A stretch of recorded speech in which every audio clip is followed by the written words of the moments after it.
अस्सलाम वालेकुम students. Topic वही हमारा चल रहा है मैट्रिसेस का, और इसमें हम नेक्स्ट एक्सरसाइज की तरफ मूव करते हैं। उसमें से कुछ नए टॉपिक्स आ रहे हैं और यहाँ पे जो क्वेश्चन गिवन है कि which of the following matrices are conformable for additions है, कि कौन से ऐसे मैट्रिसेस है इसमें जिनको हम आपस में ऐड कर सकते हैं। ठीक है, तो देखें वो कौन से मैट्रिसेस आपस में ऐड हो सकते हैं या सब्ट्रैक्ट हो सकते हैं। दोनों चीज़ें आप कर सकते हैं अगर उनकी ऑर्डर सेम हो। ऑर्डर उनकी सेम हो, यानी जो रोज़ मल्टीप्लाइड बाय कॉलम, अगर उनकी रोज़ की तादाद रोज़ के बराबर हो और कॉलम की तादाद कॉलम के बराबर हो, यानी एक ऐसा मैट्रिक्स जिसमें 2 रोज़ है 2 कॉलम्स है, दूसरे उस मैट्रिक्स के साथ हम प्लस माइनस कर सकते हैं जिसके अंदर भी 2 रोज़ और 2 कॉलम्स हो।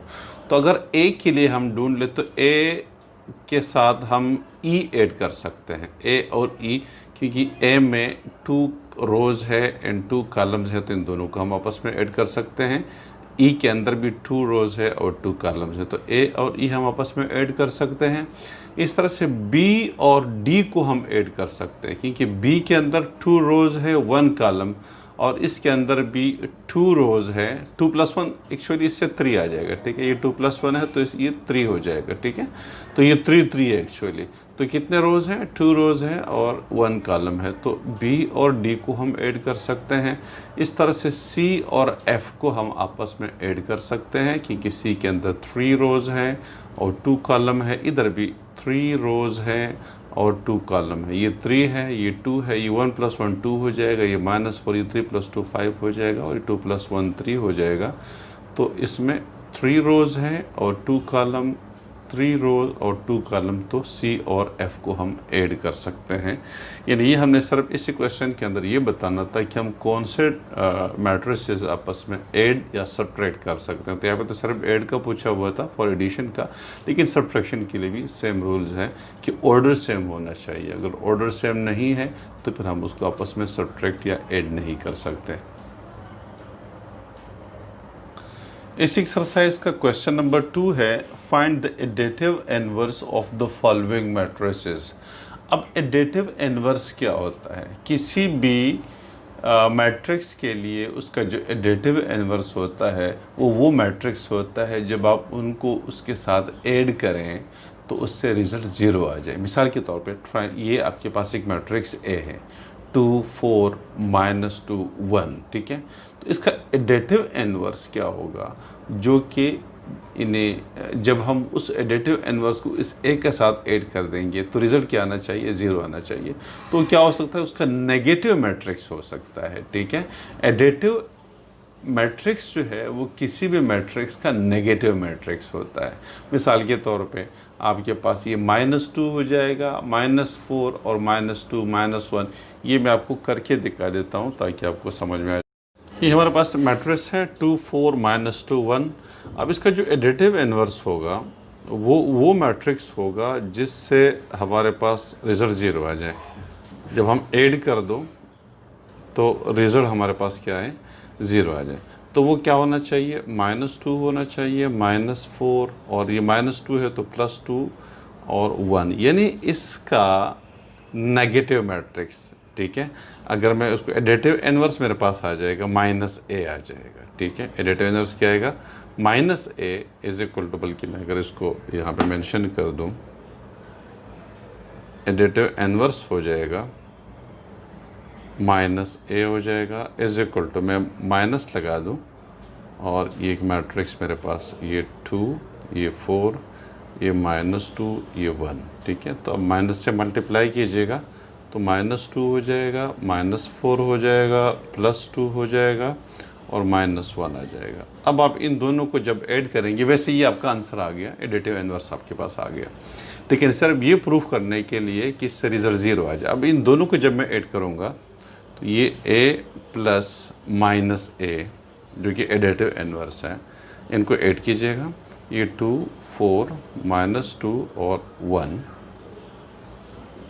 +-a हमारे पास क्या आ रहा है? -2 -4 +2 और -1, इनको आप ऐड कर दीजिएगा।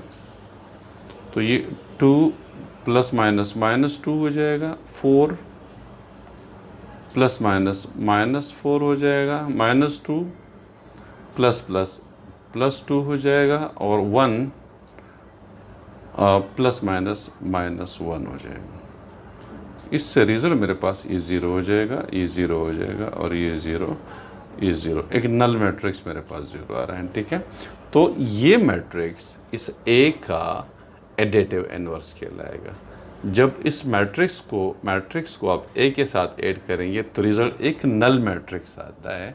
तो वो मैट्रिक्स जिसके एडिशन से वो मैट्रिक्स नल हो जाता है, 0 हो जाता है, इसका रिजल्ट 0 आ जाता है एडिशन से, वो क्या कहलाता है? Additive inverse. तो इसका A का एडिटिव इन्वर्स ये हो जाएगा, ठीक है। इस तरह से अगर मैं एक B मेरे पास एक मैट्रिक्स है और वो है 1 0 -1 0 -1 है, 2 -1 2 -1 एंड 3, और 3 -2 एंड 1। अब इसका जो एडिटिव इन्वर्स होगा, एडिटिव इन्वर्स जो होगा वो हो जाएगा -b, जो कि क्या होगा? -b का मतलब माइनस और b की वैल्यू लगाइएगा।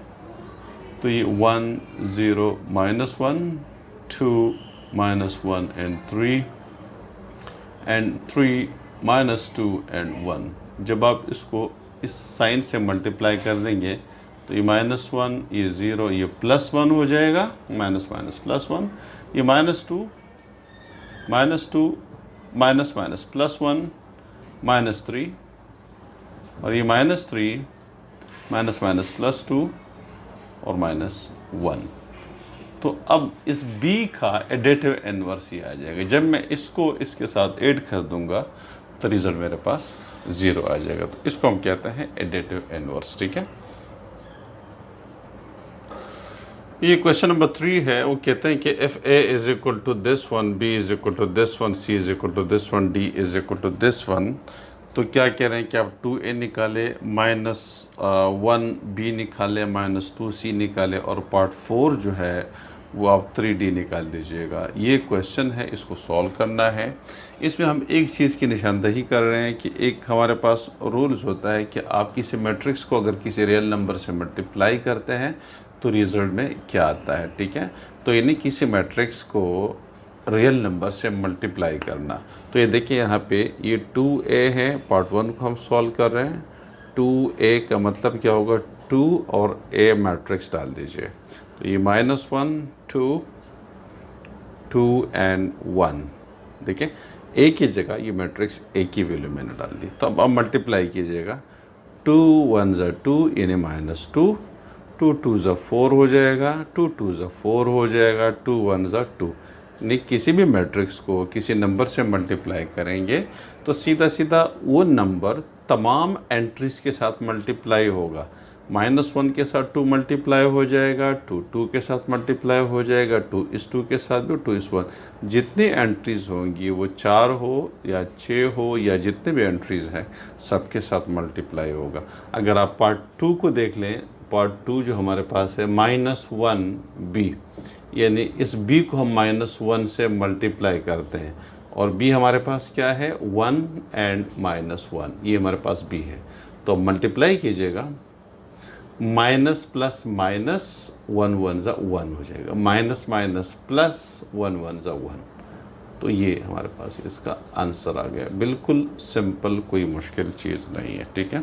इस तरह से अगर मैं -2C को मल्टीप्लाई कर दूँ, -2C, तो मेरे पास आ जाएगा -2, और C मेरे पास आ रहा है 1 -1 एंड 2। अब आप तमाम एंट्रीज़ को -2 से मल्टीप्लाई कर दें, माइनस प्लस -2 1 ज़ा 2, माइनस माइनस प्लस 2 1 ज़ा 2, माइनस प्लस -2 2 ज़ा 4। तो ये मेरे पास फाइनली इसका आंसर आ गया, ठीक है। इस तरह से अगर मैं 3D पार्ट 4 को सॉल्व करूँ, ओके, ये था पार्ट 1, ये था पार्ट 2, ये था पार्ट 3, और मैं पार्ट 4 को अगर सॉल्व करूं तो 3D है, 3 और D का मतलब क्या है कि 3 को मैट्रिक्स D से मल्टीप्लाई कर दे। D is 1 2 3 and -1 0 and 2। Multiply कीजिएगा, 3 1 ज़ा 3, 3 2 ज़ा 6, 3 3 ज़ा 9, -3 1 ज़ा 3, 3 0 ज़ा 0, 3 2 ज़ा 6।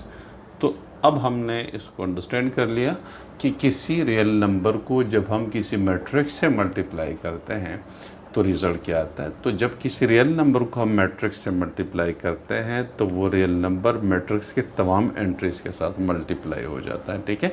इस तरह से अगर हम किसी रियल नंबर को किसी मैट्रिक्स से डिवाइड करते हैं तो वो तमाम एंट्रीज से डिवाइड हो जाएगा। इसको भी अंडरस्टैंड करें। मल्टीप्लिकेशन और डिवीजन के लिए सेम रूल्स हैं, ठीक है। क्योंकि जब आप 2 को किसी मैट्रिक्स, किसी रियल नंबर को किसी नंबर को आप मैट्रिक्स से मल्टीप्लाई करते हैं तो तमाम एंट्री से मल्टीप्लाई हो जाता है। और अगर आप किसी रियल नंबर को किसी मैट्रिक्स के साथ डिवाइड करते हैं, किसी मैट्रिक्स से डिवाइड करते हैं तो वो तमाम एंट्रीज से डिवाइड हो जाएगा। तो ये अगर मैं इसको इससे मल्टीप्लाई तो -1/2 2/2 1 हो जाएगा, ये 2/2 1 हो जाएगा, 1/2 आ जाएगा। तो इस तरीके से डिवीजन और मल्टीप्लिकेशन के लिए सेम रूल्स है, कोई डिफरेंस इसमें नहीं है, ठीक है।